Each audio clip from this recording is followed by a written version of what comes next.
All right. Hello, everyone. Welcome back. I sure hope your summer went well. August is American Adventures Month. So hopefully you got to embark on some adventures of your own. Speaking of adventures, we're continuing our journey on our five-part series that will look at housing uncertainties. Now, today's topic is managing affordability uncertainty. Specifically, we're going to look at the gap between home prices and household incomes. It's quite staggering. Here to cover this topic, though, is a guy that you know, Sam Rashkin, who's considered the father of Energy Star and Zero Energy Ready Home program. Now, Sam is also the creator and teacher of the Housing 2.0 content that's based largely on Sam's latest book, Housing 2.0, A Disruption Survival Guide. Now, the full program was established to help empower you, our building professionals, to design and construct higher performance, healthier, more sustainable homes at a fraction of the cost. Sam's going to lead today's seminar and also address your questions at the end. Before we get started, though, we must recognize our main sponsor. Panasonic Healthy Indoor Living Solutions is helping builders across the country differentiate themselves with powerful, code-compliant, and cost-effective indoor air quality solutions that provide a safer environment for home buyers. We very much thank Panasonic for their sponsorship. Now, during the course of today's presentation, you could submit questions for Sam. Simply use that Q&A function that's located in the menu bar at the bottom of the Zoom window. I'm going to look over those questions and pose those to Sam after his presentation. All right, Sam, are you ready for another adventure? Good to go, Mike. All right. Hey, welcome everyone. And like Mike, big shout out thanks to Panasonic for hosting this. And I welcome you to the next uncertainty seminar, this one in housing affordability. And the key topic I want to cover today is actual solutions to that challenge, 6 cost saving strategies that can yield substantial reductions in your housing costs. So that's what I want to cover today. I also encourage you to look at the Green Builder Media latest issue. There's an article in Housing Affordability I wrote where I look at 2 cities, the most and least affordable, and shocking how even in the least affordable city, we have a real crisis. So what I want to address today is this is part of a bigger series. So housing affordability uncertainty is the subject today. The last session we did, there we go, was high performance home certification and changes that were likely to happen and how to adapt. The next one will be the uncertainty with a shrinking workforce and how we can future-proof our businesses by being more aware of what to do with systems-built homes. The next workshop, Hidden Value of High Performance Homes, is we have this big uncertainty about why we should want high performance. We'll talk about 6 science-based strategies to translate hidden value and wrap up with the uncertainty about greater home buyer expectations and how to meet those. We'll talk about integrating high performance with really great designs that live better. So that's the full suite for this year. And today, the subject outline is first the background for Housing 2.0. We do those pretty quick. Jump right into the 6 cost-saving strategies. And we'll summarize at the end just how much cost value optimization opportunity there is with Housing 2.0. It's just, to me, staggering what the simple calculations we've done throughout the series add up to. We'll go through those at the end. So let's jump in with the background, and essentially the key data point I think should drive home the imperative for why housing is so important is that we spend our time across a whole array of different locations during the day: our home, our work, dining, our car, outdoors, other indoor environments. And the key is when you look at all the data and results of surveys, we're in our home nearly 70% of each day. I suspect after COVID, that number may be closer to 75%, which leads us to the conclusion that housing is the ultimate consumer product because home is where life happens. And that leads us to why this program exists, why it was put together. And it's because it's really critical, if that's how significant home is, that we provide homes where life happens better. And that's the entire focus of this program. Now, what we do to get there is we provide a framework so that we can consistently apply fundamentals for getting to a better user experience at lower cost. And it starts with the premise that a lot of people that come to our training courses are performance-minded builders, high-performance builders. But that's not enough for the five-legged stool that is a housing user experience. In addition, we care about community, design, quality, and sales. And to be more specific with this framework, we can break it up in piece by piece. And the first is community, which has 3 strategies and 24 best practices. Design has 5 strategies and 60 best practices. Performance has 5 strategies and 48 best practices. Quality, 4 strategies and 24 best practices. And sales is 3 strategies and 20 best practices to translate all this value.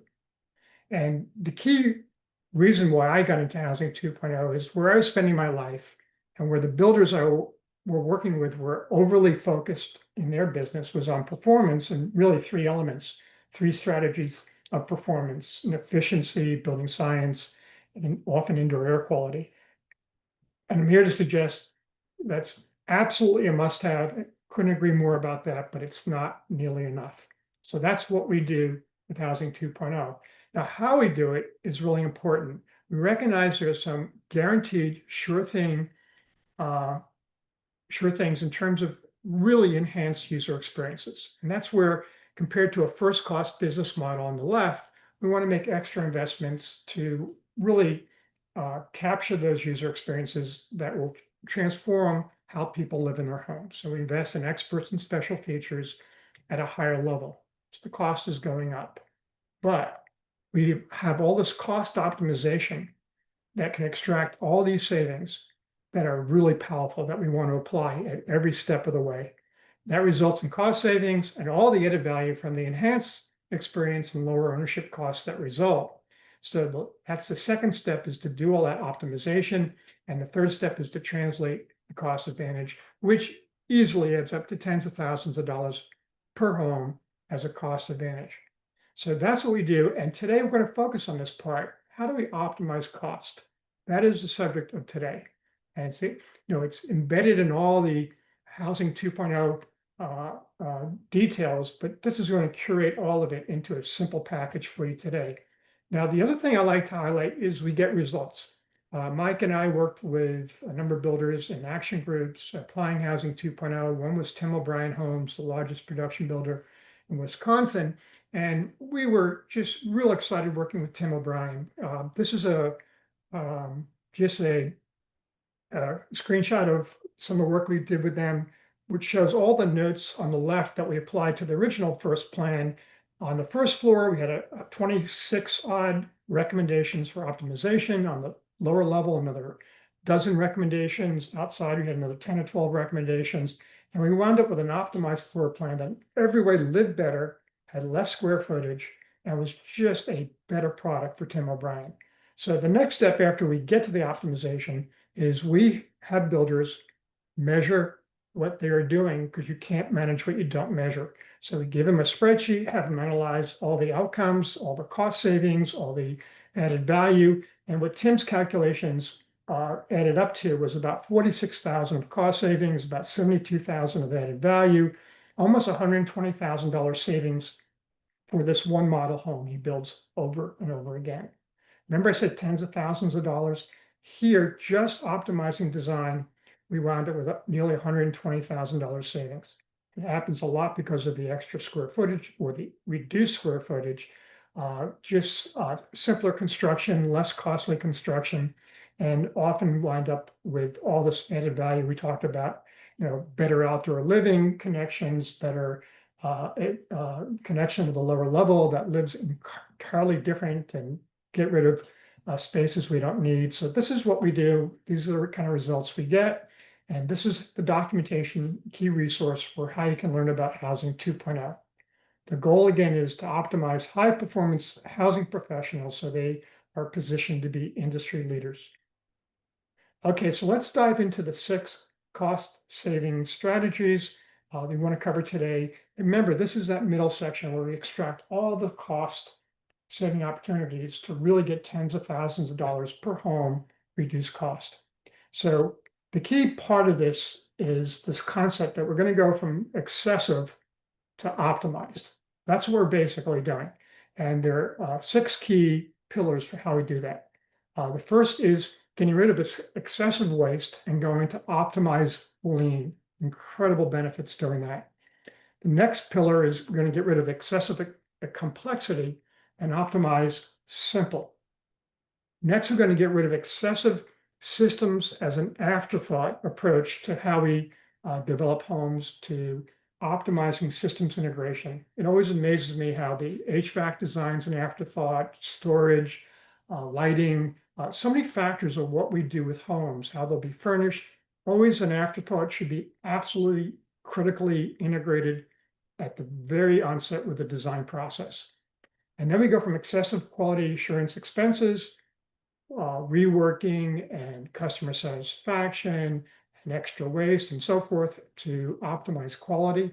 Then we go from excessive customization, which is incredibly costly, to optimize mass customization. And lastly, we go from excessive cycle time and process to optimize productivity. And we do this across all 5 key user experiences. This is the secret sauce of Housing 2.0. I love to say I had all this clarity about it, even as the book was written. A lot of this has come from just keep working with this whole process and trying to make it better. So this is what we're going to cover today. And let's start with cost saving strategy number 1. Let's optimize lean. So key concept here comes from Scott Saddam of True North. He does a lot of work with housing industry builders directly, trying to minimize their waste. And he has a great line that waste is any resource that does not add value in the eyes of the customer. I don't know anyone that wants extra hallways in their home. Every square foot of hallway is a square foot of cost that goes right against your bottom line. Or, there's just wasted materials, wasted time. All these concepts are just not adding value to the customer. Now, I embellish this a little bit by adding or could add value at no additional or lower cost. A lot of the best practices and fundamentals we cover in Housing 2.0 are how to really improve the user experience at no or little extra cost. And so we really want to focus on those and really go as lean as we can be. So there are 6 opportunities we'll highlight today. Minimizing wasted land, wasted natural resources, wasted living space, wasted energy, wasted obsolescence and all the costs it imposes downstream, and wasted construction, material, labor, and time. So we'll cover these all briefly because we have a big agenda in this topic. So wasted land is about first making sure number 1 thing you do with any project, if you're, let's say, a subdivision builder or a developer, the first thing you do, nothing comes close in priority, is identify all your assets, views, adjacency to green spaces, vistas, whatever it is. You identify all your view opportunities and you get absolutely as many lots as possible accessing that view. Not to do so is like tens of thousands of dollars by itself lost for each home that could have had a view that you don't capture. So this is critical to do. Then the other thing to recognize is that you have the power to create views and how important it is when you have access to landscaping. This is a billionaire tip. You spend money on trees, you get it back triple. Stinting in landscaping is building malpractice. This is Warren Buffett's partner, Charlie Munger. He is just absolutely in lockstep with what I've been teaching with Mike here the past 4 or 5 years, what I've been doing probably for the last 15, starting with retooling the US housing industry. I keep trying to convey to builders, this is an incredible secret to creating tremendous value that adds to the bottom line. Landscaping is so important. So it leads me to 2 strategies for what you do when you don't have a view. You create one. And the first option to create a view is you offer a landscaping upgrade, an expert landscaping upgrade. And the reason you do this is because homeowners mean well, but are just not equipped to understand all the wisdom and just critical details about what it takes to do a good landscape. The other option is, since because most builders would never think to do it, I'm not delusional that they will. If I was a builder, it's something I would definitely think of doing very seriously. But the other thing I would definitely do is to provide a whole series of options for how to apply expert landscaping. I'd hire an outstanding landscape architect and basically work with them to have various options how each lot can be landscaped to maximum effect. And it's because, again, homeowners don't understand turf type and amount. They don't understand shrub types and spacing, ground cover that's optimized for that location, trees optimized for location, spacing of trees, hardscaping, outdoor living, all those things just add so much value. When you buy a piece of property, you just don't buy the footprint that the house will sit on. You buy the entire property. And to the extent that every square foot of that property is adding value, it goes straight to your bottom line. And the other thing about wasted land is not creating value people feel having connection to the level they want.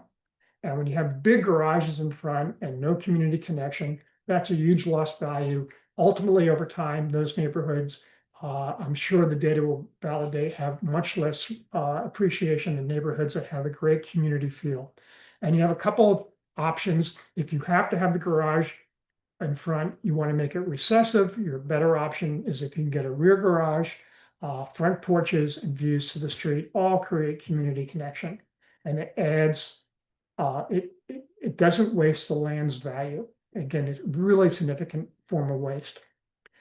So here you see two homes. You can see the difference with a dominant garage and a recessive garage. If I have to have the front garage, at least create opportunities for connection that aren't intimidated by a just massive streetscape of garages.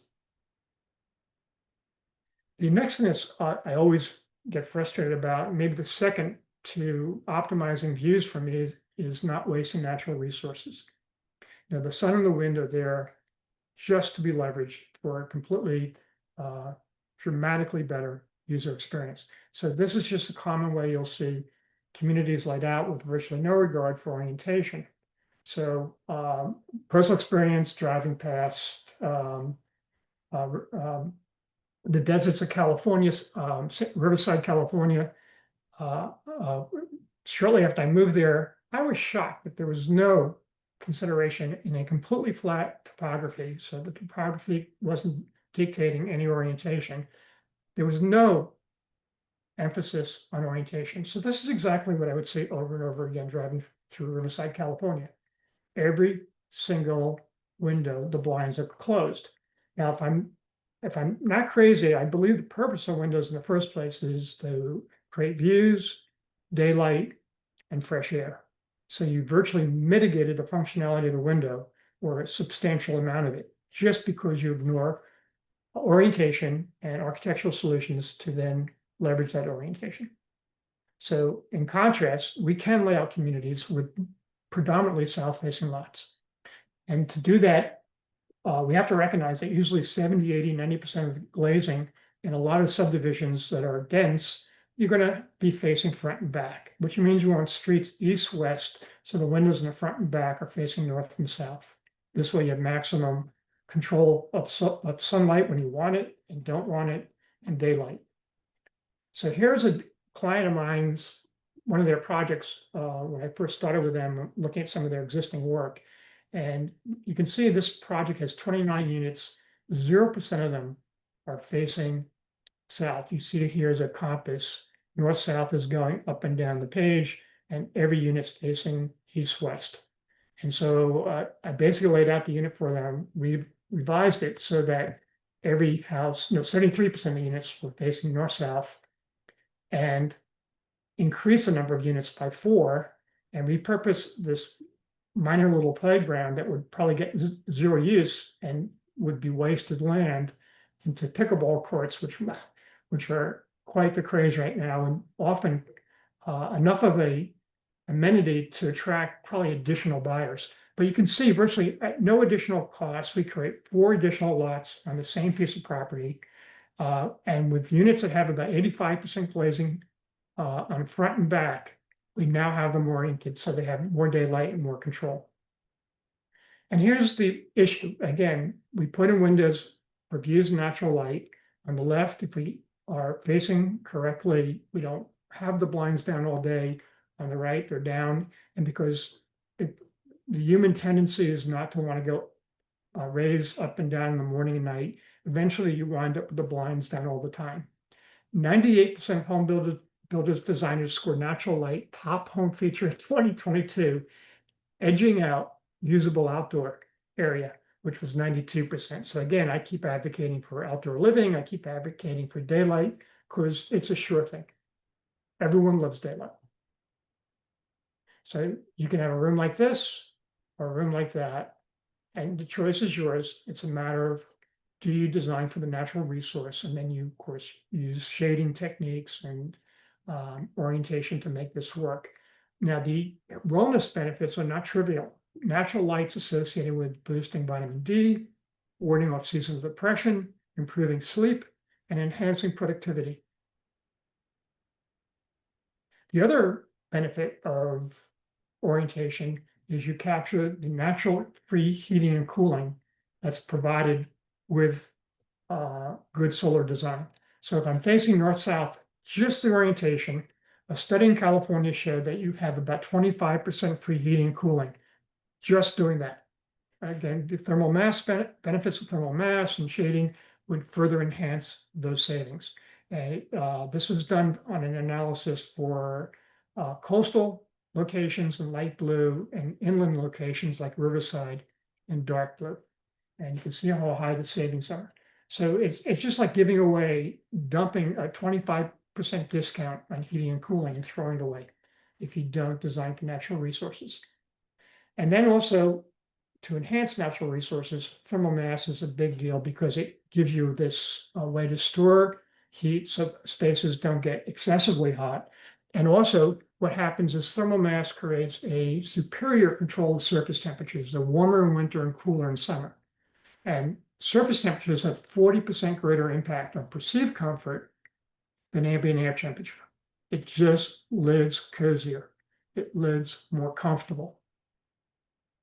So when you put all this together, natural resources add a lot of value. Glare-free views, free heating and cooling, superior comfort with radiant surface temperatures and control, and enhanced natural light, natural cooling breezes, fresh air. And because these spaces will live more comfortably, even without electric power, they have more resilience. So I will submit that these cost $0 and tens of thousands of dollars. This is next to views, the second most important cost saving measure we have because it adds so much value to the home and it costs nothing. The next part of optimizing lean is living space. And I'll start just by talking about geometry. I know we're constrained by a lot of subdivision planning that forces very narrow lots to go with very long, narrow rectangular homes. I've done layouts using square homes and compressing the backyard so it's just geometrically facing a different area alongside the home in a narrow dimension rather than going further away from the home as a small pocket backyard. But I can get the same number of square homes in a subdivision that I can start from scratch as rectangular. And what happens is I reduce the cost per home. A 1,500 square foot, 60 by 20 foot rectangular home has 170 feet of walls and foundations.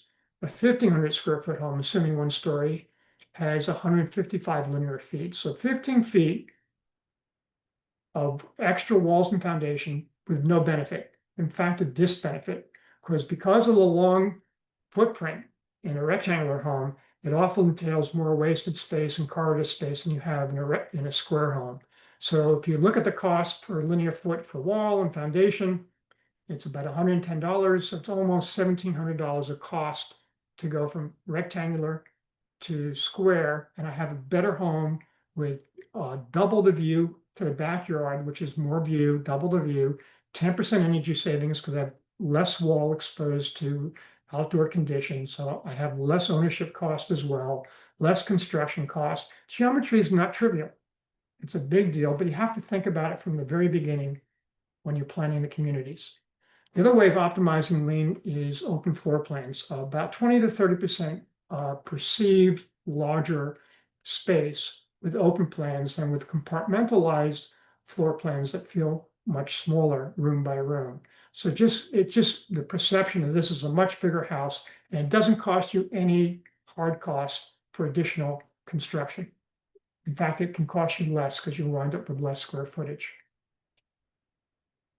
And the other thing about really optimizing cost is outdoor living is really cheap space. You're not building walls, you're not building roofs, you're not building space conditioning.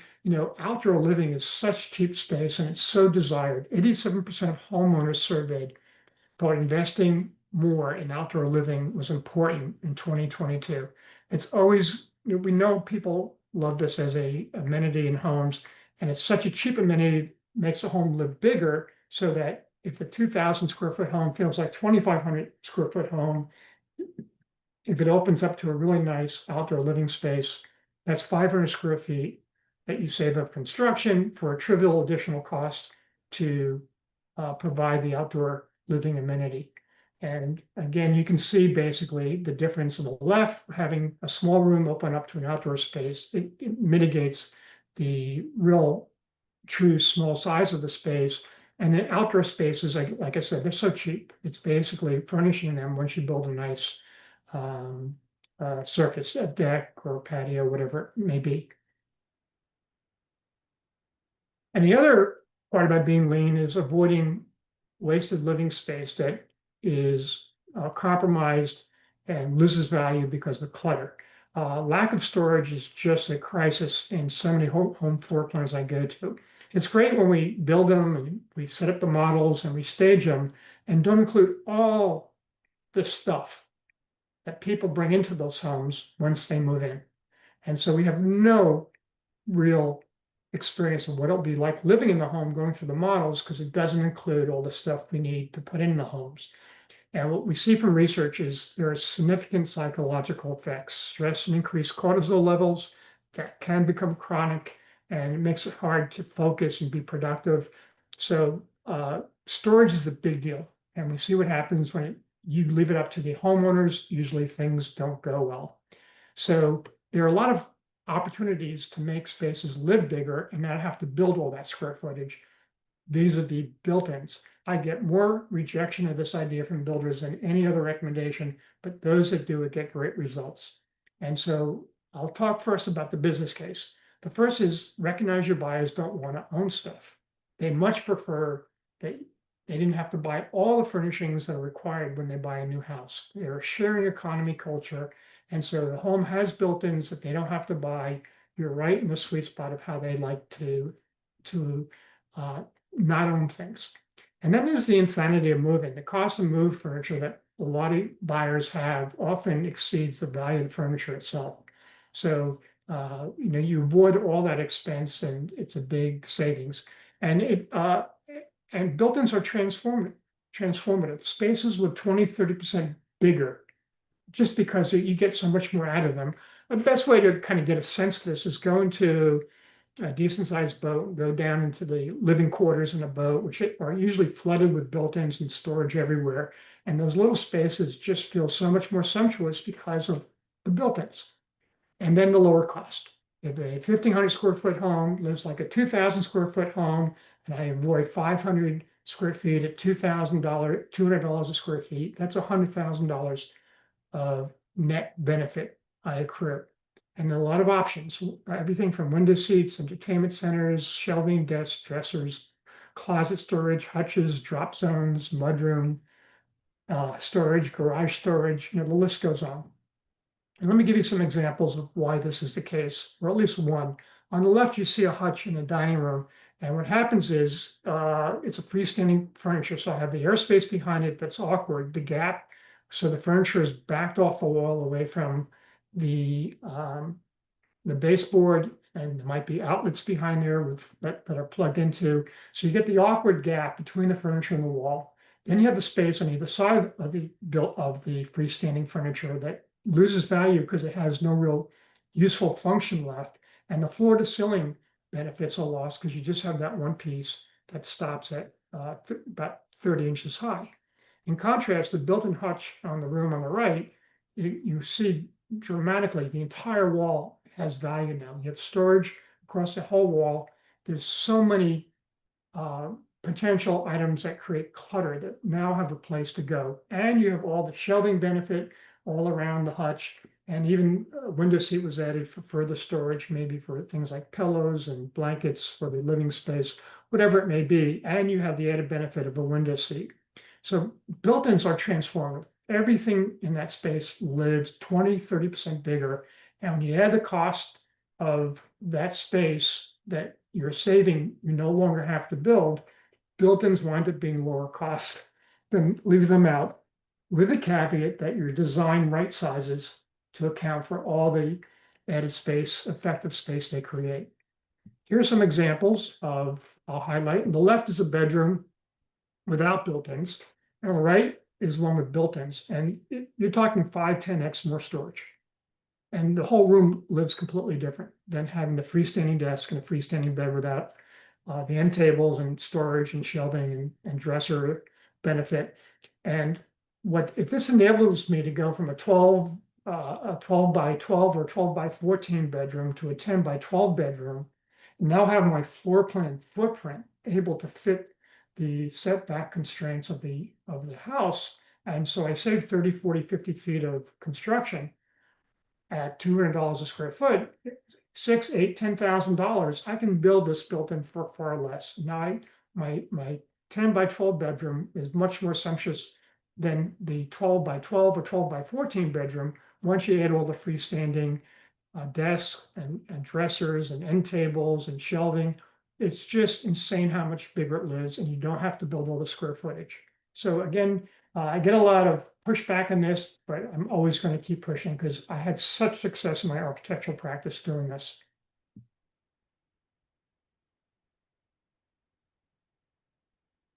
Another example would be offices. A lot of times you have a small space that's set up for a personal office, work at home space.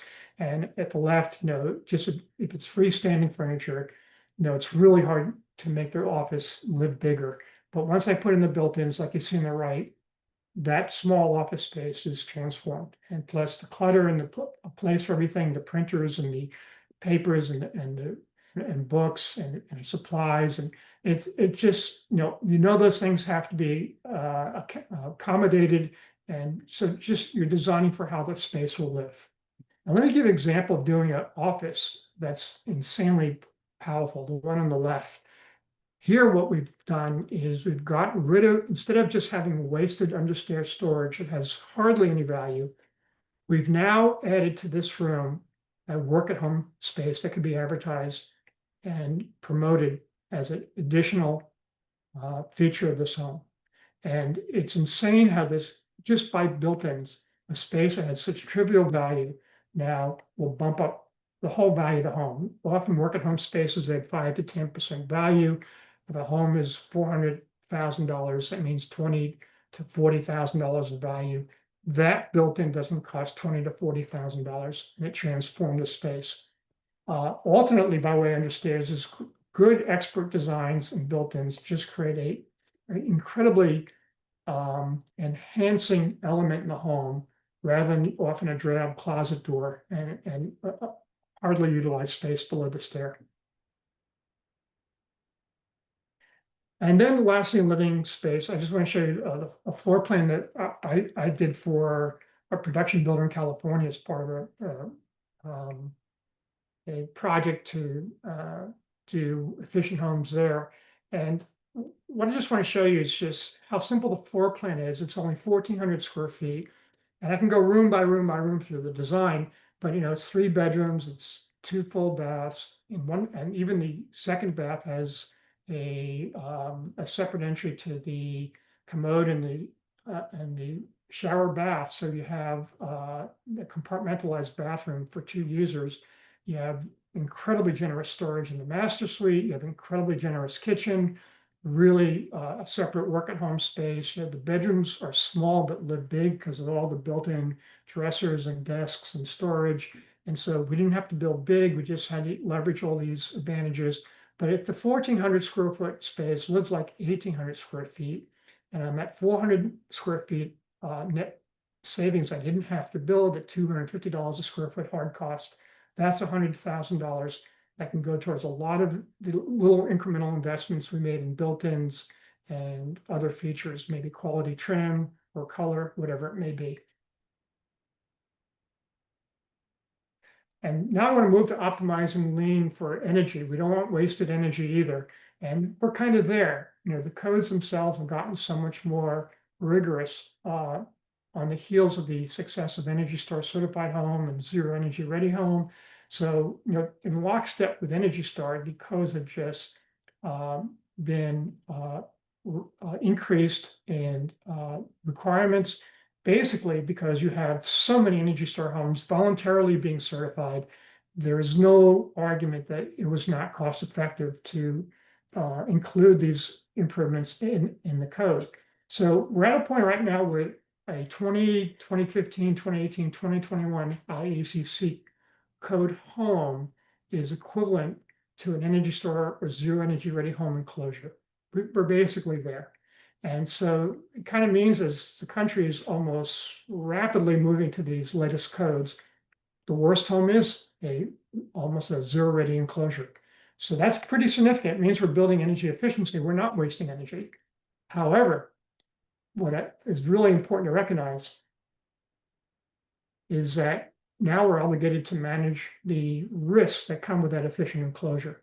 And those that see me present on building science before, I always like to highlight, we've gone from an inefficient enclosure that had a lot of thermal flow and airflow to an efficient enclosure this past 15, 20 years.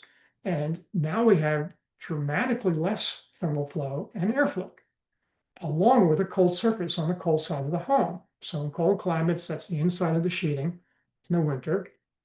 In a hot humid climate, that's the inside of the drywall in the cooling season. And the reason we care about that is we have these risks. One is with colder surfaces and less thermal flow going through the assembly to dry it, we have more wetting potential, the cold surface, less drying potential, the reduced thermal flow. So that means any bulk moisture that gets in, we have a much greater risk of potential problems. Additionally, we have ultra low load comfort challenges and risks. Because we have so much less requirements for BTUs of heating and BTUs of cooling, we have less airflow going through duct systems that we've not been rigorous about engineering and designing and optimizing. We have shorter cycles, so it means we're pulling much less humidity out of air than we used to, while swing seasons are getting longer, seasons when we don't have sensible cooling, but we still often have latent loads because the air is still humid.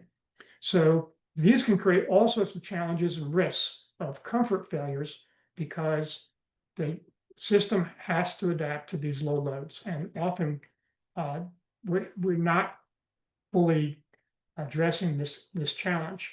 And lastly, with the reduced airflow and infiltration, we have less natural dilution of contaminants. So we have less control of contaminants. So we have to manage moisture risks, ultra low comfort risks, and indoor air quality risks.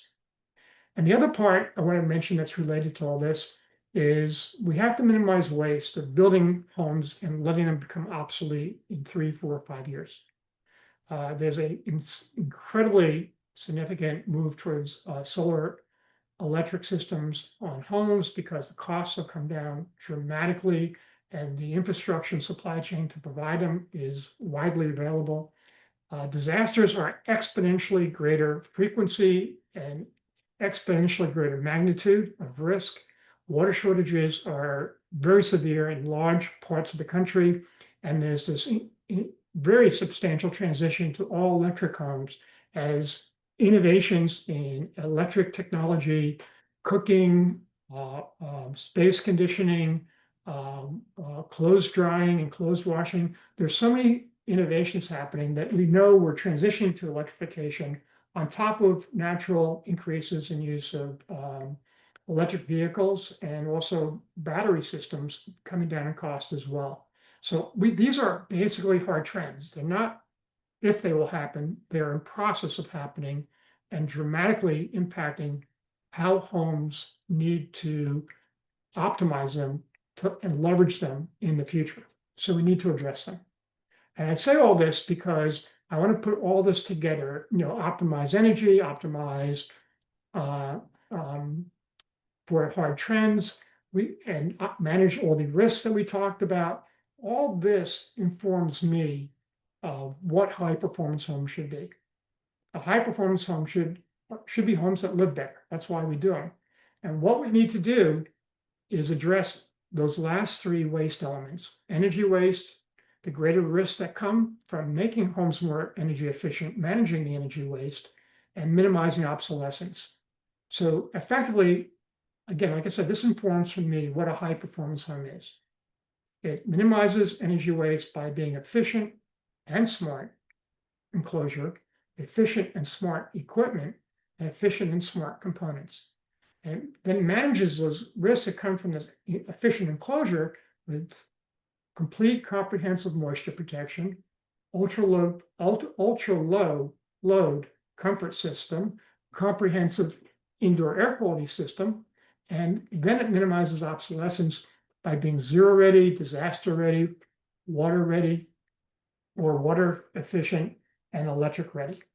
And so this is basically what all of us in the high performance industry should be targeting, and it's all part of minimizing waste.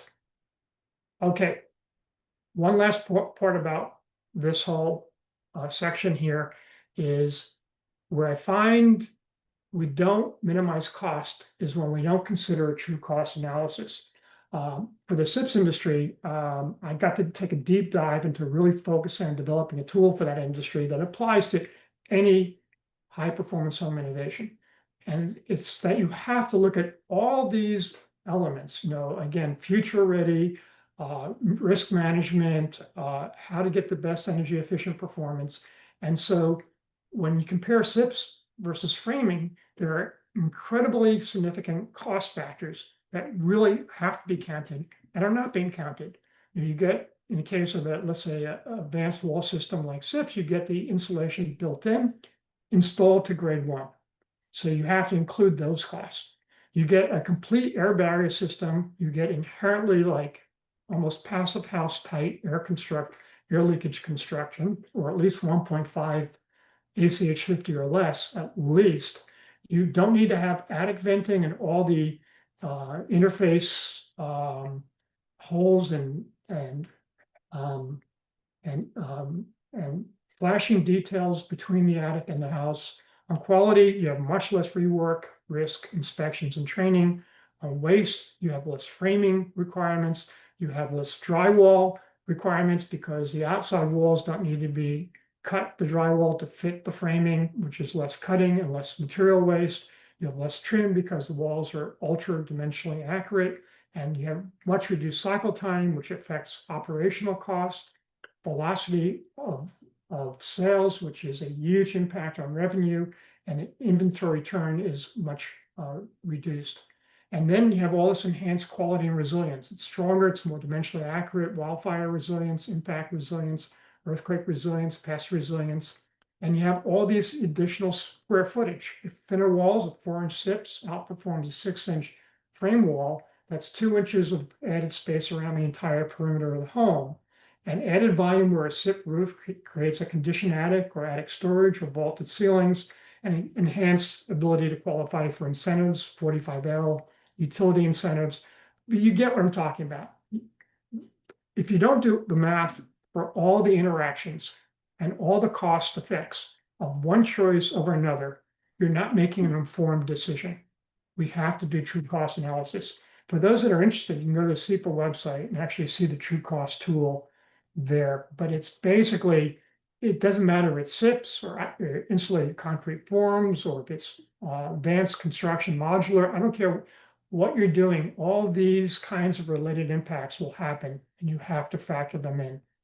Last thing about lean is construction waste, materials, time, process. And so it's interesting to compare manufacturing to construction. And we look at value added resources that go into the product. Yeah, manufacturing is 62% versus 10% for construction, which is really scary from results from this one study. And you see it visibly when you go to job sites. This picture shows a dumpster, and it's hard to figure out if that's a supply bin or a dumpster bin because there's so much wood waste. NHB's latest numbers I have is 8,000 pounds of waste per 2,000 square foot home. So there's a lot of waste that could go to the bottom line if you get rid of that. Now, Scott Saddam again from True North has worked with lots of builders. This is a sample assessment of savings with one of his projects, land and lot, product design specifications, process overhead, cycle time, wasted trips, getting products and supply trade product process and overhead.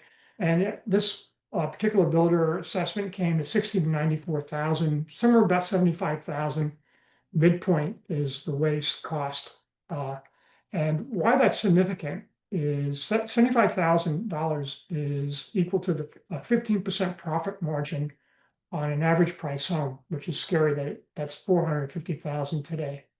So in other words, you can either choose to keep the same amount of waste and build twice the number of homes, or keep building the same number of homes and eliminate the waste, and you effectively have the same outcome. In other words, if you save this much waste on your homes, that's like doubling your sales.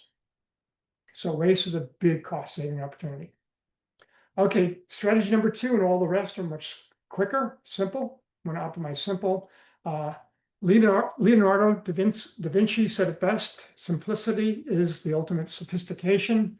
And turns out people want this. 80% of nearly 1,700 Americans surveyed between 21 and 75 want homes that were more simply designed. And all this complexity, its cost of maintenance and its cost of construction, it is just harder to manage in every way. We could do better. And the 3 opportunities for simple are getting rid of complexity with floor plans, architecture, and choice will be an interesting one for you to share with you. And the missed opportunity is not recognizing the preference for simple designs. Now, here's a floor plan with a recessed pocket to create a deck. And the problem is you now have to recess, in this case, 12 feet from this design it shows, 16 feet across and 12 feet here. So these 2 walls, 12 feet and 12 feet, are 12 additional feet of wall and foundation again that we're building while losing 16 times 12, which is nearly 200 square feet of interior floor space just to create a recessed pocket. So I can keep that 16-foot wall on the outside, and I'm not building any additional construction really, except finishing the floor and the ceiling, and add all the cost savings, about $2,600 to building a deck outboard. And I'd say it's a better looking design, it's less cost, and it's a better product for the consumer. And it's all because anytime you go complex, just know that you're adding significant cost. So here are 2 3-bedroom, 2-bath designs. You should recognize the one on the right as the one I showed you earlier. Did for a bunch of production builders as a special project with the utility program. And the one on the left is another 3-bedroom, 2-bath, but bigger design. But the point I want to share is you can see the one on the left is the usual lack of focus on simple, and it has 15 corners versus 6 on the one I did. And the only reason why I have the recess back here is to keep some privacy from the master bath and the outdoor living outside the great room. But 9 more corners at $1,500 per corner is nearly $14,000 of savings, just choosing to go with a more simple footprint. And again, instead of this loggia up front here, I have a front porch here that has much more community connection, much more aesthetic impact on the streetscape. And it's just, again, cost savings are just there if any of you are not fully optimizing your architectural designs. Here's one example where I always advocate builders not to do L-shaped kitchens.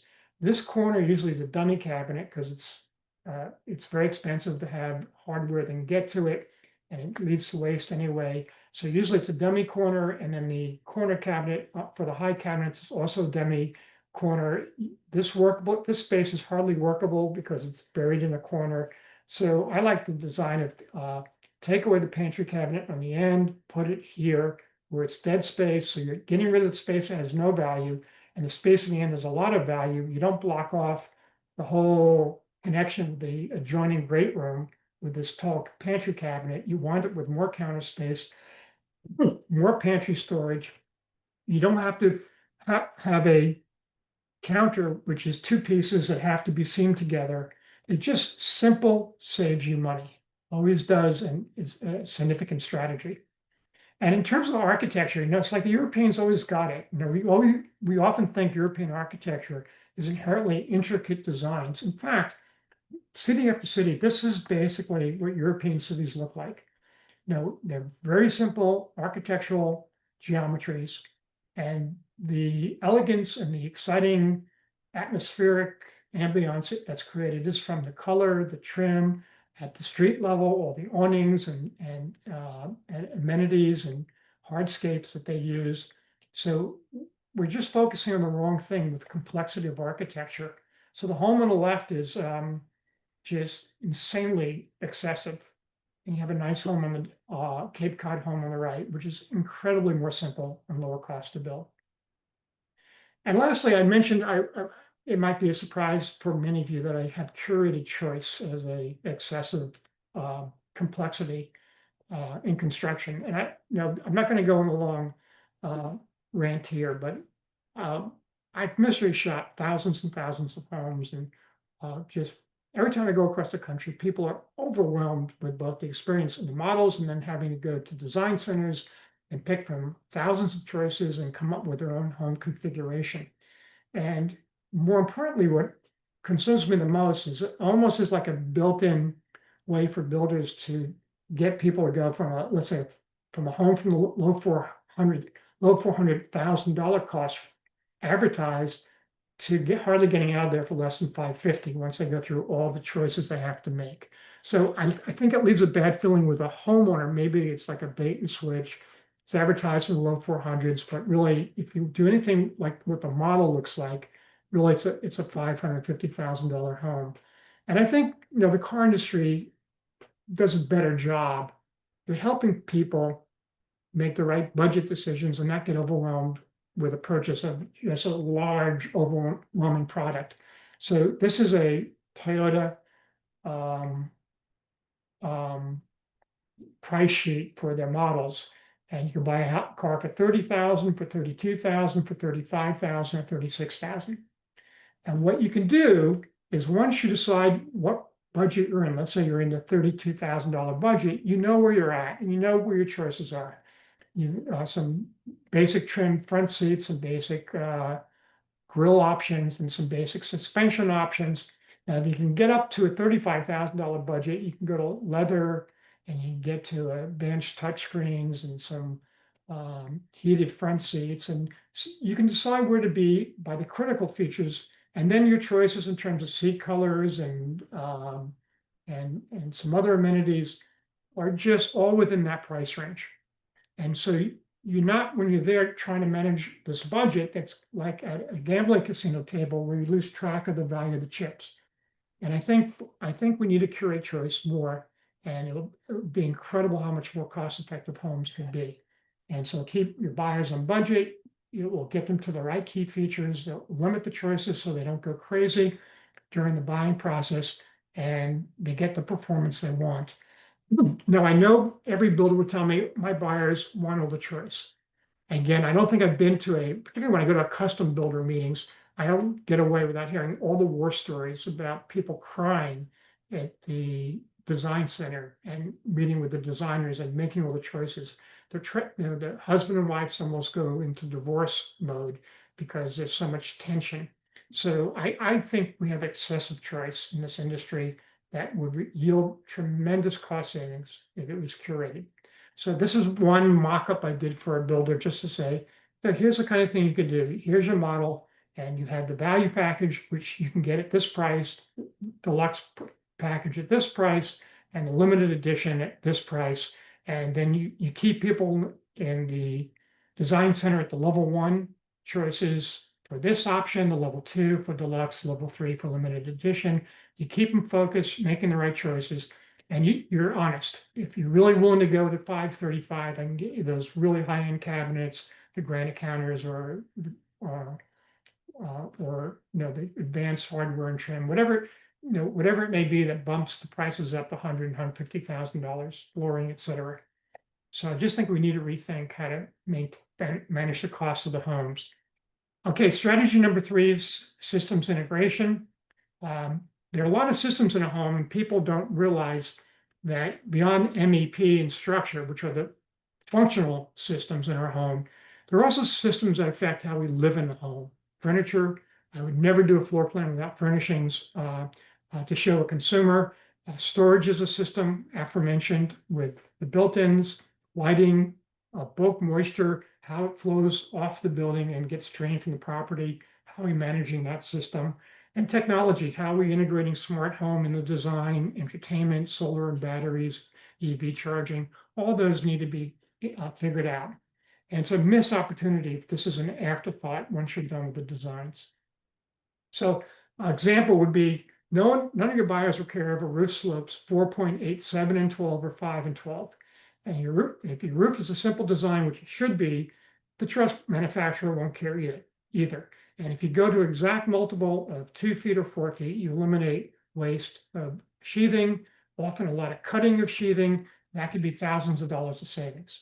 So I'm going to show you an example where a great builder in the Northwest, Walsh Construction, focuses on multifamily housing, applied just this structural systems integration into an apartment building that was a second building in a project. So the first building was built with the old method, and they said, now in the second building, we're going to do this complete systems integration for structure.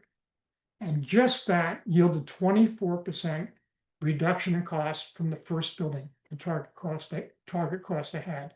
So let me show you what they did to get 24% cost savings. The first thing was they took the apartment layout on the left, which was in the old building, and they converted it to 2-foot dimensions, 24 feet by 22 feet. Then they took the opportunity to get rid of the wasted space and convert it to more user experience space. So all this wasted space here, they got rid of. The kitchen's more open and flows to the open space. They got all the plumbing on this wall, and I'll explain why that's a huge benefit for future options. And so they have all the plumbing only on one wall and reduced circulation. So they have a much better living experience. In the second design, that's less square footage. Then for the articulation for 2 and 4 foot, for articulation, they use 2 and 4 foot bump outs to stay on the 2-foot grid. And when that was done, you start to see how all the wall framing lays out on the 2-foot grid and how little waste there is in studs, and how the windows are located right on the 2-foot grid to avoid all the extra king studs and jack studs. And I'll show you how they got rid of all the headers in a second. And then all the joist framing goes right across, no waste, just so efficient. And you see all the sheathing with minimum cutting, almost no waste on the floor sheathing. And then on the section, you can see there isn't even any framing in the floor for the hallway, because they just used laminate decking thick enough so you don't need framing, and wound up with a space that could serve for the MEP, mechanical, electrical, plumbing. So they created a space just by using laminate decking, no floor framing, and then they ran all the floor framing here parallel to the front of the home, so they needed no headers above the windows. So all this intensive optimization going on. So the results were, on the bottom was the old building, on the top's the new building, 42% reduction in framing. On the bottom is the old insulation, on the top is the new insulation, 16% increase in whole wall R value. On the bottom is the old sheathing, on the top's the new sheathing, 25% reduction in sheathing. So you see basically how all this ended up, and it's just a wasted cost-saving opportunity not to really be diligent about doing that structural integration, plumbing integration, electric integration, furnishings, everything we talk about. So here's an example of plumbing where the water heater's in the corner of a garage, more distance to fixtures, more plumbing, and excessive cost for that. Then more wait time for hot water because water heaters further distance from the bathrooms and the kitchen and so forth. So you see this pantry cabinet here. I can repurpose that as a water heater location in a laundry room. And now I have maybe $1,000 less plumbing and put the pantry right in this corner. And everything's closer to the plumbing. So this is just thinking about plumbing, not ignoring it when you're doing the layouts. Furnishing I mentioned is a system. I never want to see a floor plan without it, that a customer might see. Here's a floor plan from a friend of mine's design. And what's stunning here is this bedroom has almost no place for a dresser because the window's placed here. So now I know that because there's a furnishing layout. So for that builder, I can just move the bedroom the bed that way, move the window over. Now I have 2 full dressers for this bedroom.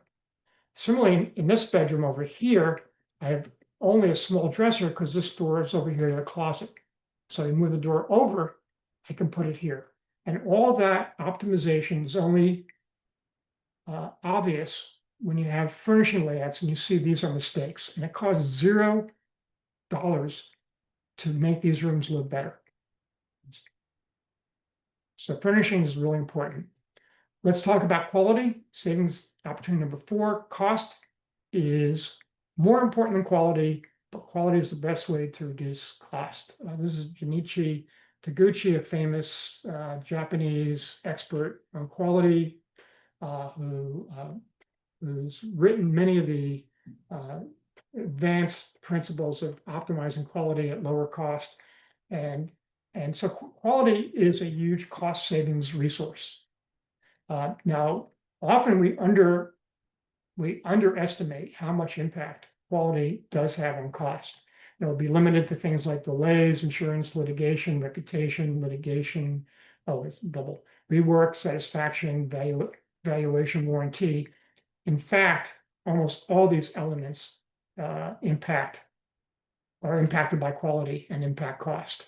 I'm not going to go through them all, but quality has so much more cost than people realize because they don't do true cost accounting. They don't look at all of the drain on their operations that result from not getting it right. So they underinvest in quality. So just one assessment of just how much opportunity you have suggests you could save almost $4,000 per house on average with just a 1% improvement in quality across 8 areas of business. And I think that's underestimating the cost savings opportunity with quality. But I would submit that most builders can easily get a 10% improvement in quality from what they're doing today, which would suggest a $40,000 cost savings opportunity just for doing that. And so these are big numbers, particularly in an epic affordability crisis moment we're in right now in the housing industry. So the opportunities for doing quality that I'll feature, and there are many more. This isn't the end all in quality though, but the ones I like to focus on are building quality in. So it's an integral in the design, field quality control strategies, and proven innovations. And the missed opportunity is not accounting for all the costs that doing these things will affect and add to your bottom line. So first is building quality from the very beginning. And this means an integrated design process. At the very moment design conception is beginning, all the key players, the designers, the trades, consultants, purchasing manager, raters, all the players need to be around the table and focusing on optimizing all these elements of quality we talked about. Systems integration, field processes, proven innovations, systems building, all these things need to be done. And that is critical first step. And if you have an optimized design working with a design integration process, you've got to do construction documents better to enhance field quality control. This is a typical set of construction documents. And you have the floor plan, and usually that's all that's on a page, and then you got to go fishing for the details and go fishing for the sections and all the specifications. And it's a horrible tool for enforcing quality in the field. So you want to do field quality control, enhanced field quality control with trade-specific construction documents. So I'll run you through one set of documents that a good friend of mine does that does just this. So this is a plan. This is the foundation plan and all the foundation details. And think how this enhances the bidding for the concrete subcontractor, the field oversight for your supervisor, for the trade supervisor. Everything's there that they need to know to do the concrete work. Similarly, there's a trade specific drawing for framing. So this is the first floor framing, all the framing details, all the stuff's laid out for the framer. And then the cabinets and plumbing, a trade specific drawing for them. There's no ambiguity about the cabinets. It's great to do three-dimensional drawings to clarify exactly what you want, and then all the integration of the plumbing and so forth. And then you have the trade-specific drawings for the roofing contractor, all the flashing details, all the roofing vents, and all the work that goes into doing the roof right, and specifications. The other quality control solution is using field checklists. This is the original thermal bypass inspection checklist. I'm always frustrated that the Energy Star Certified Home Program just compresses to a couple of sentences, because this was organized for how builders build homes and how you could check in the field that all the thermal bypass air barrier details were in fact being done. With the way it's done right now, home inspectors have to walk around and hope they don't miss catching all the air barrier details. This made it almost so it was automatic. And so I'm sorry to see this tool disappear from the program. The other thing that you can do that really helps quality control in the field are mock-ups. You can either do real mock-ups where you show, here's how you flash the window, or you can do it virtually with construction instructions, a great set of details that are animated that can be used in the field on a smartphone, and show builders with zero English speaking capabilities, makes no difference. Here's how you do this detail, absolutely perfect. And of course, the advent of Energy Star and the field verification brought a whole bunch of testing inspections that really enhance quality control in the field. One of the best benefits of the certification programs builders get is all the quality control that comes with certifying to the programs. And I'm going to leave you with quality with just the fact that there are an amazing amount of proven innovations out there, or innovations near proven, that should be considered for enhancing quality. There's an advanced concrete system, foundations of advanced concrete, helical screwed foundations, for instance. I'm not going to go through the whole list. We cover these in the workshops in more detail, and of course the Housing 2.0 reference book. But proven innovations are your friend if you have an expert absolutely research and track any issues with durability, building science issues, or safe ingredients.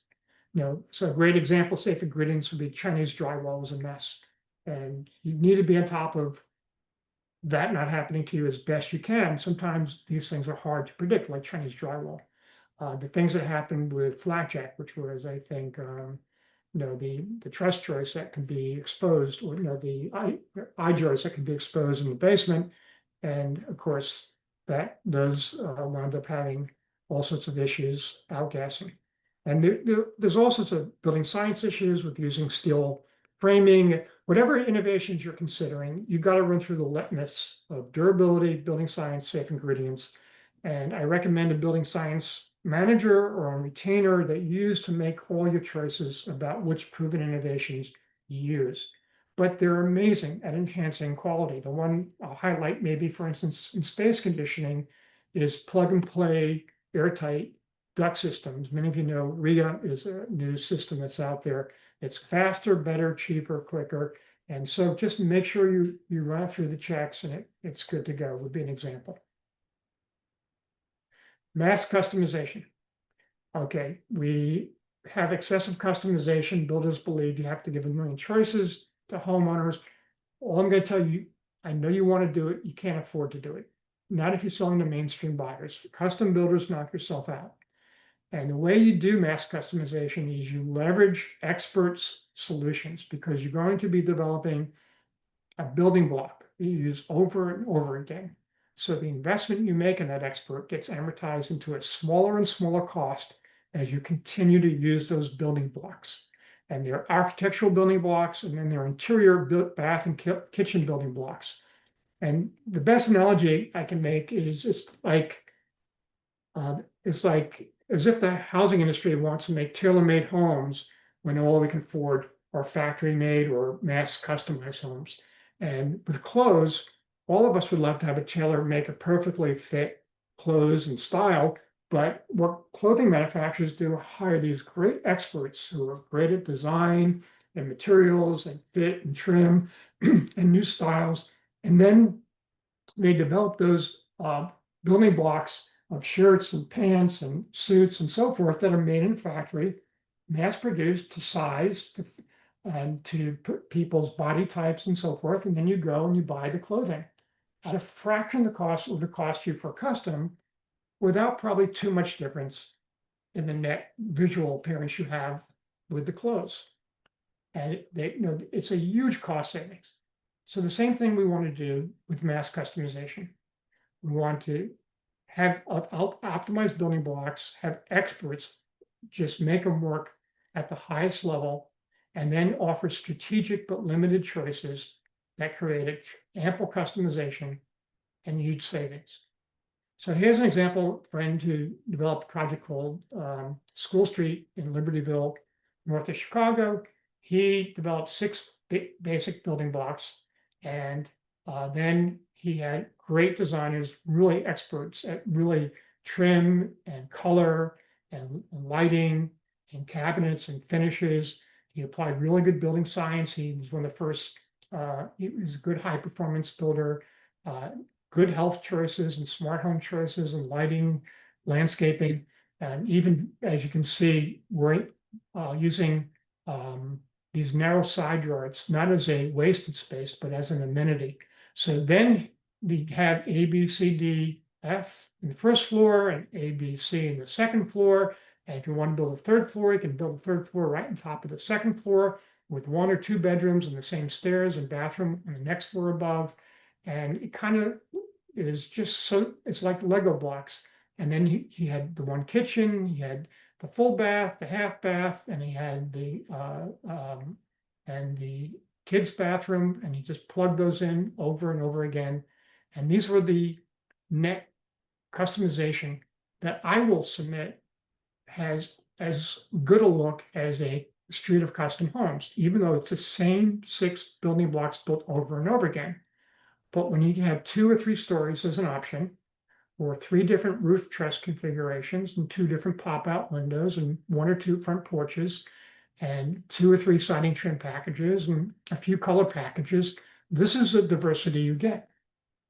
And it's great because an expert solution was applied to the building blocks. And the kitchens are beautiful, and the bathrooms are beautiful. And this is the street, School Street in Libertyville, Illinois, north of Chicago. And I will submit this does not look like a production builder tract home neighborhood. Now, notwithstanding, he has the rear garage, he invested in landscaping, he did everything else I recommend. So I'm going to show you what mass customization can do in another project that this group did. So this was Lago Place, a project that was designed outside of Austin. You have the base plan. And the base plan has a great lower level open layout, and it has the garage set up. And then once you have that base plan, what you have is 4 options for outdoor living. On the lower level, you can have an ADU or extra bedrooms and work at home and fitness at home spaces. And the upper level can be extra bedrooms and loft spaces. So you pick the upstairs you want, you pick the outdoor living you want, you pick the lower level you want. And out of those options, you now have your specific home, but you have just tremendous number of choices. And once you have that home picked for that buyer, because it's all a set of building blocks, it's worth digitizing. We'll talk about digitizing later. But now this home is automatically digitized into a complete home by assembling the building blocks. And because each home can be done quickly and easily, you can assemble each home on the site in weeks instead of maybe months to plan a community. And then you have a rendered kind of aerial view of the whole development, all possible because you had the mass customization building blocks that could then be digitized. So it's really powerful what it does.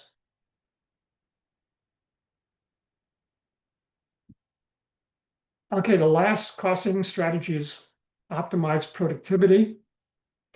And I don't have to tell anyone watching this, probably many of you see my presentations. I love showing these two slides, but this is 150 years ago. Look at all the products strewn around the site, the working conditions, the basic framing system, and fast forward 150 years and look what we have to show for it. Products strewn around the site, the same kind of working conditions, but for maybe Western platform framing versus balloon, engineered lumber, some better connectors and power tools, the pace of innovation is glacial. And more importantly, compared to every industry, there's a 50% decline in productivity since 1968 compared to virtually every other industry. And we are in an affordability epic crisis. So what's one of the most significant factors is how high permit to completion time, the cycle time has gotten to 8.6 months for the industry. Production builders are closer to about 4 months, but essentially this is way too long to build a home. Time is money. It's velocity, it's operations expenses, it's all risk you incur as interest rates change and market conditions change, way too expensive. Now, this cost to the whole construction industry was assessed at $200 billion by McKinsey and Company for not adopting 21st century manufacturing methods. And this is a study that they did was across the entire construction industry. And of course, they found out what we were just saying, that you have this decline in productivity, the only industry compared to the private sector, almost 2 times greater. So you have some key opportunities for productivity. The first begins with design for manufacturing. This concept again that as builders, we develop designs and we go to a panel manufacturer or a modular manufacturer or whatever advanced building system company we are interested in and say, here's our design, go figure it out. You're adding 40, 50, 60, 70% higher costs because you're not designed for manufacturing.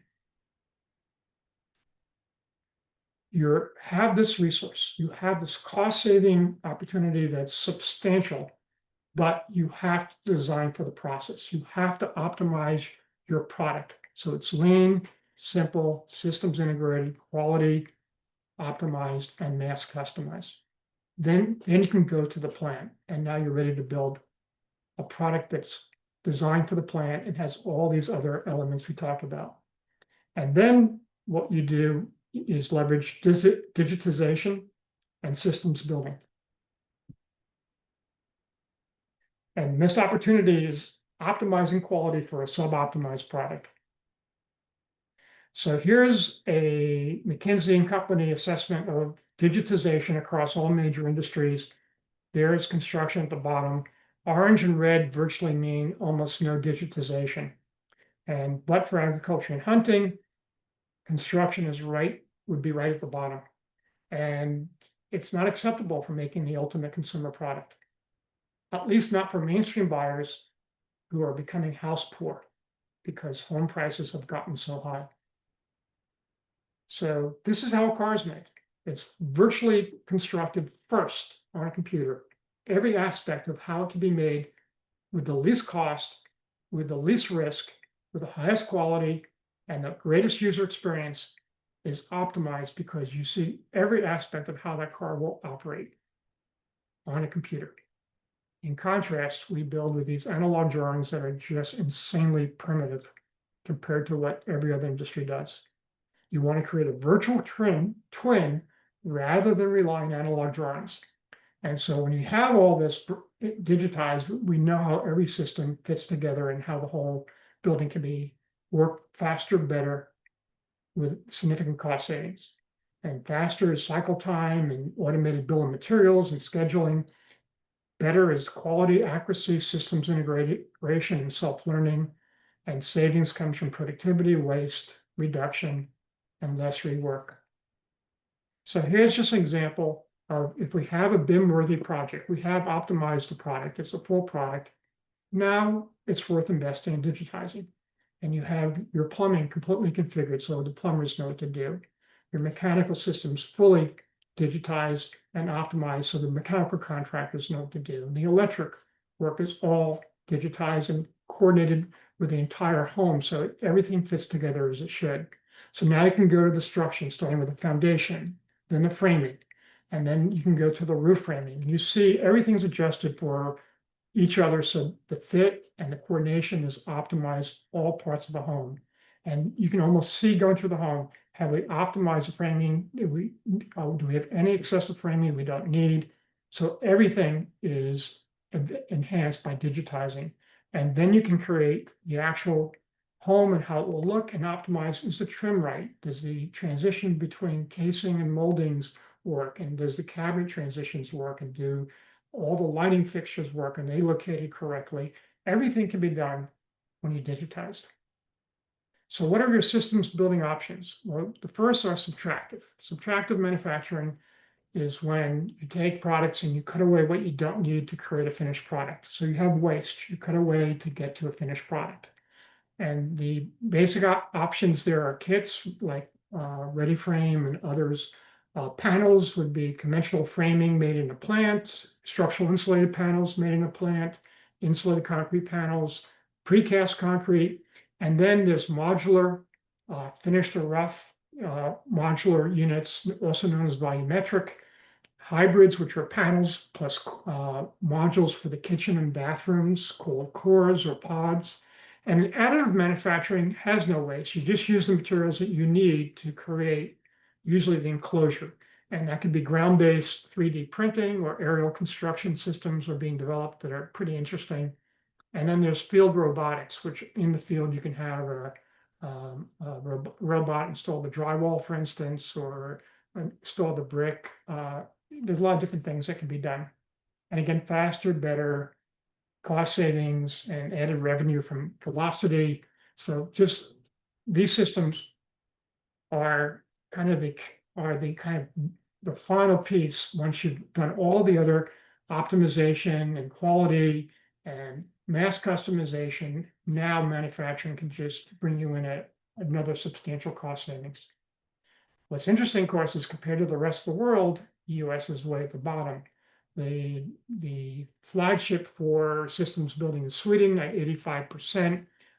They got one national code to build to. They're not that big a country, so the number of housing starts won't overwhelm you, but the entire country would never choose for a mainstream home product anything but a systems built home. They would never give up on the quality, the finish, the fit, the trim, the quality of the components, the quick design, the quick construction and everything about it. Just Sweden, that's the only thing they do. Japan is getting higher, Germany and UK as well. But we're kind of still at 3% in the latest data that I've gotten. And so my recommendations are get the other pieces going. Optimize your home designs and think about a mind for production, design for manufacturing. Start getting designs that would be adaptable.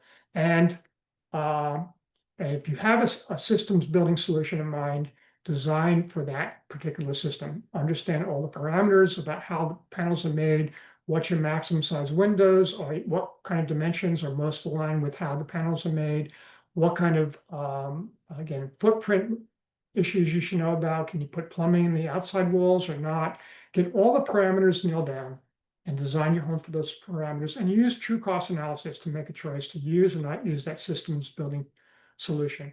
Then leverage mass customization, because once you do that, plus a great systems building partner, you can create tremendous cost advantage in the marketplace. The key for many builders is where they get caught up is with friction. A lot of systems building companies don't have setup crews or offer whole product solutions. So if that's an issue for you, make sure to look for companies that have as much of that as possible. Some companies may have setup crews, some companies may have good recommendations, referrals, alliances with trades and crews that know what to do with their products and set them up in the field. Some build a whole product for you and just drop it in. And that's like a whole product solution. That's the least friction you can go to. And then reduce uncertainty. And the way you do that, to the degree you still need trades, you integrate all the trades early in the process and make sure everyone knows what they have to do. A great example there is most systems building solutions, panels and modules have to have dead level foundations. So there's been a lot of wiggle room in the past with how concrete accuracy is on dead level. You're going to have to really enforce a higher level just to make sure you don't run into any issues, because you can't, with a large panel or module, you can't just adjust the way you can just with framing pieces. And again, system building fails if it's an afterthought, not fully integrated in the complete product development process. So I'm going to leave you just with some last slides pretty quickly here. In Housing 2.0, I go through a lot of quantification of just how much value all this optimization can create. And I'm just going to share with you just some of the summaries. First, when it comes to community, there are amazing benefits in terms of lower cost of ownership, natural comforts free, and sharing sheds mitigate needs for homeowners to have to buy all this equipment and amenities for their homes that they don't need. Enhanced wellness includes social connection, open space, self orientation, community gardens. Future value comes from open spaces and governance and tree-lined streets and views and so forth. All these things are adding tremendous value. And what I try to emphasize in Housing 2.0, zero is the wrong answer. And if I calculate and with as much research-based solutions and other back of the envelope calculations, I come up with some numbers that suggest these are big savings to optimize a community, often $100,000 to $200,000, and it doesn't cost that to get to this level of additional value. When it comes to design, I can reduce the cost of construction with right sizing, simple mass customization, integrated systems. I can lower the cost of ownership with high performance bill savings and lower maintenance with quality construction. I can enhance wellness with social connection, outdoor living, views, natural comfort, and clutter-free living. And I can create future value with timeless design and durable materials. That is not worth nothing. So just a right sizing, remember I calculated by saving 500 square feet or 400 square feet just by an optimized design, that was worth $80,000. Similarly, back in the envelope and research calculations will give me numbers that say this is a big deal. And remember, the example I showed you with Walsh Construction, they saved 24% of their construction costs just by doing systems integration, one bar on this entire matrix of benefits. And then on performance, everyone here probably is familiar with high performance homes. They lower the cost of construction if we optimize the enclosure with true costs, like we talked about, and significant savings with plumbing and mechanical systems if we have ultra low load homes. Lower cost of ownership with bill savings, lower maintenance, lower health expenses, lower water bills, lower insurance costs, and solar electric revenue. Enhanced wellness with healthier living, superior protection, and future value with smart homes, disaster ready, electric ready. This is not worth zero. Again, all my estimates suggest 150 to 200,000 benefit. And again, not by counting all these bars, but saying to the degree that 50, 60% of them apply, that's the amount of benefit optimizing performance yields. And lastly, on quality, we talked about how powerful quality is at reducing so many different costs. I'm not going to go through all these, but again, this is easily $80,000 to $100,000. Remember, the estimate was just a 10% improvement in quality would yield $40,000 of savings, but that doesn't account for other benefits like enhanced velocity, reduced warranty coverage. There's a lot of benefits that add to this value. So there you go. That was a long walk. That was a long walk through the 6 pillars of how you do cost savings. Yet it was just a brief introduction. There's so much we do. Often a lot of learning comes case by case working with builders. But my main point is, I think everyone in the industry right now should be looking for strategies, how to prepare for the future. And the future is not getting better when it comes to affordability. Labor costs are not going down. Land costs not now going down. Labor costs are getting higher.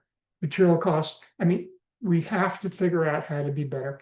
So I hope this made sense. Mike, if there are any questions, I'll open it up. Oh, Sam, you know there's questions. So let's dig into those. And if you have others, please send them in. We're going to start with going back a little ways. It's a question from Rosalie. When you were displaying the lean floor plan, she thought you had said that square is better and more efficient, yet the plan kind of looked rectangular to her. So can you kind of clarify what you were showing there? Yes, and what I always assume is that it's impossible to be perfect. I always make that assumption. So what I did was I basically did a square like lot. I assume a lot wouldn't allow a perfect 40 by 40 foot square. So it's 37 by 40 feet to scale. And the one on the left is 60 by 25. So those are just rough dimensions. What's less important than it being perfectly square or a certain aspect ratio to the rectangle is the concept that when we go square, we're reducing the amount of wall and foundation we're building. And when we do that, we're reducing costs, but also square footprints have much easier floor plans to design that require less wasted space, less hallway space. Now, if I have a central entry at the front of this house, for instance, I got to walk through here to get to the middle of the house. I compartmentalize 2 small rooms that have much less value and use because I have to get to the middle. Now, what we do sometimes when we can is a secret sauce solution is move the entry to the middle. But sometimes even that's not possible with some of these subdivided lots that we get. So the point about geometry is the squarer you get, the less wall and foundation you build, the more valuable space inside because you don't have to build as much circulation and connect this from front to back, these long, narrow configuration. So there's a question about kind of a follow-up to this though, Sam, on it was a little bit of a later slide. You had a floor plan actually shown on there. And there was one that showed like the family room. Um, uh, it, Scott's saying it kind of looked limited in size, but he was curious as to what the actual size of that family room was.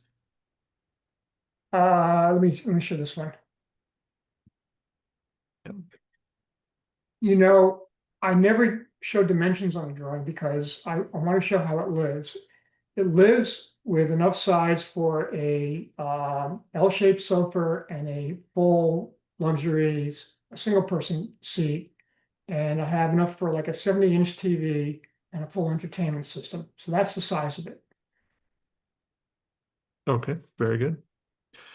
Um, Excuse me. We had a question from Anthony. Anthony is a log home builder, and he feels that the suggestions that you've recommended could also be applied to log homes on rural projects. But what, if any, concerns would you have with log homes? I have no concerns. I'm agnostic to what system people use. What I'm not agnostic about is the process you use to inform your decisions. And so I get back to true cost accounting.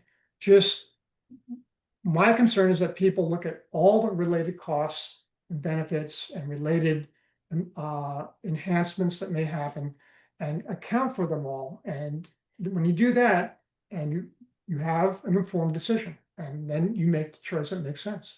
So I'm perfectly good with any option like a log home if it works out doing that process is it meets your concerns for aesthetics, it meets your needs for price points and so forth. Because there's a lot of appeal about just a natural look of a log home. So, but it depends what you know, your location, it depends what your aesthetic choices are, it depends on a lot of things. So Okay.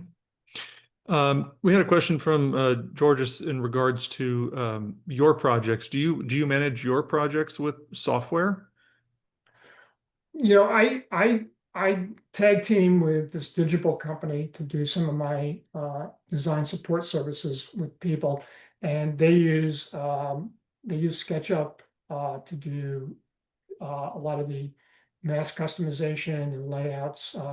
They use Revit and some other software, but SketchUp is their preferred software they use. Yeah. And so I just tagged in with them. Okay. Just a clarification to something you had said before, Sam. You mentioned you never show dimensions on your drawings. Why was that again? I never showed dimensions because I go crazy with the metric for the housing industry, dollar per square foot. Mike, how much per pound did you pay for your car? Ooh, well, I Don't have to tell do some quick math. me. It's a stupid metric. It's the same stupidity of using dollar per square foot, right? I don't care about square feet. What I should care about is how a home lives. Does it let me live with daylight? Does it let me live without clutter? Does it let me live with ample furniture? Does it have rich colors? Does it have outdoor access and living? That's what I care about, how it lives. And a rendered floor plan with all the furnishings to scale, not trying to cheat, will tell me, does this live as I need to live? Does that great room need to be better? And do I need to take a little bit off the kitchen? And it's all evident just from a furnished floor plan. Because the more I can get people away from talking about square footage, the more I can sell them a right size home and have a much better cost point for them and a much greater profitability for me. So that's what I'm going to do. Now, my BMW may be less weight than your car. I don't know what you're driving, but cost twice the cost. Why is that? Per pound, they're paying 5 times per pound what you pay because it's how it drives. It's the comfort and the performance and the acceleration and the safety. We care how it drives. And what we care about homes, the place where we spend 70% of our life, is how it lives. Reminds me a little bit of Ron Jones' comment. It was that I'm not selling slabs of meat. Yeah, that works. Um, so we had a question, another one that came in from Rosalie. Why did the checklist disappear from the Energy Star program? As it got more and more complex, already it's like 20 pages of checklists and notes and other guy. It's just insane how complex it got. So they just lost the ability to keep the checklist. I think what was unfortunate that it wasn't kept as a resource, a tool that raters could use, because again, I used to do thermal bypass thermal bypass training when version 2 of Energy Star came out. And we learn all the thermal bypass details in the morning. In the afternoon, we go to builders' homes. And I had all the class take the checklist, walk through. And it was designed to walk through, check everything with high confidence, nothing was being missed. And the amount of things being missed would be probably much greater in absence of that checklist. So, some raters are good, but you're there, you're in, you're out. Time is money. You got 2 or 3 projects you got to get to in a day. I think we got to provide solutions that enhance the process. Okay. That's a good question. Um, So this is one that you may be able to field better than most people here, Sam. Mohammed wanted to know, do you have a list of contractors in New York who follow these methods? Ha, no, I wish, I wish. The trouble, the trouble is, the solo development in New York is not a fast-growing state.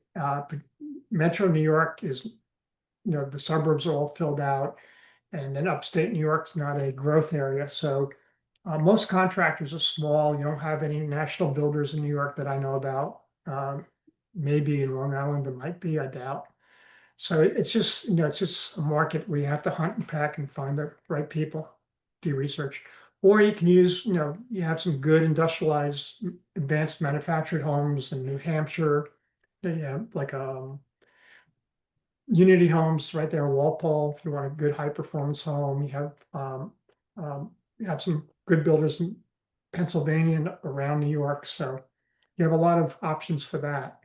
And then there's a builder in Delaware, modular builder who does up to passive house level, but you can hunt and peck and find the options for that market. Well, it appears that, we've got some people who are interested in interacting with you, Sam. We've got some interest in the action groups. We talked about action groups a little bit earlier, and I shared a testimonial myself in the chat with everyone. So there's interest in action groups again.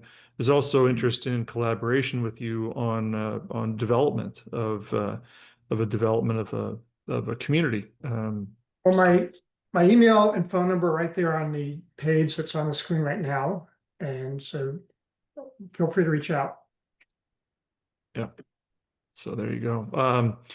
We do have another question from Scott. He wanted to know, why do SIPs allow for a conditioned attic? What happens is a SIP roof is effectively a unvented attic, fully conditioned, and and let me see if I can I'll pull up one slide for people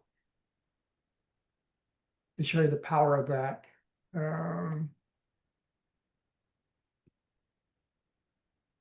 Oh, I'll be at EBA doing a workshop the day before if people want to come and see more about this. But this one slide will tell you why a SIP attic is so compelling.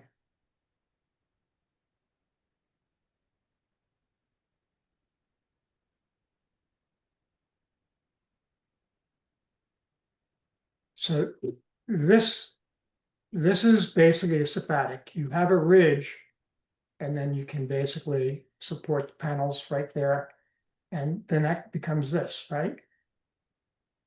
So what normally is just vent space, just useless, has all this value all of a sudden. And the reason you can do that is because you're insulating the slope, not the flat. And because you're insulating the slope, you have a six-sided assembly. You have an air barrier on the underside of the assembly. You have an air barrier on top, the OSB on top, and on both ends. If I'm insulating the flat and have a vented attic, all the insulation has no air barrier on the top side. The insulation is exposed to the attic. To make up for that, we try to make attic insulation very thick. Some insulations might compress over time. Regardless, if you have a big gradient in humidity or temperature between the attic and the space below, like you normally have, the fibrous insulation results often in more to less flow that results in hotter ceilings on the attic. And now you have that mean radiant temperature effect. Just upstairs always feel a lot hotter. And in the winter, they feel colder. So this is just so superior to, one, create the volume, and two, basically put the have no vented attic whatsoever. So I'll thought I'd share that as the answer to the question. Well, hold on, Sam. What we're seeing is your thank you and discussion slide. Were you trying to show a different one? Oh, yeah. Oh, okay. So I have to change. Well, let me leave it at that. I won't go through the mechanics of trying to switch over. Okay. Okay. I forgot my screen is just sharing this one presentation, Right. but okay.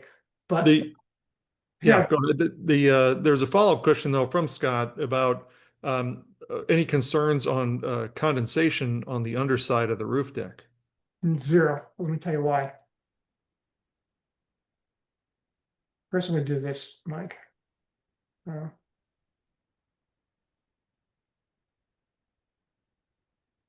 so this, can you see it now? Yes, I see the So, attic and yeah. the So this sky, is the windows kind of coming through step the attic. back. Yeah. Yeah. So instead of just being complete truss space with no value and just dusty and just humid in the summer and cold in the winter and 140 degrees in the summer.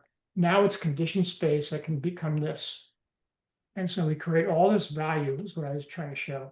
And that's why I'm saying it's so powerful. But in terms of condensation on the underside, um, you have such effective thermal bridging. I'll go back to this slide again. There's such effective thermal bridging control with this assembly. It's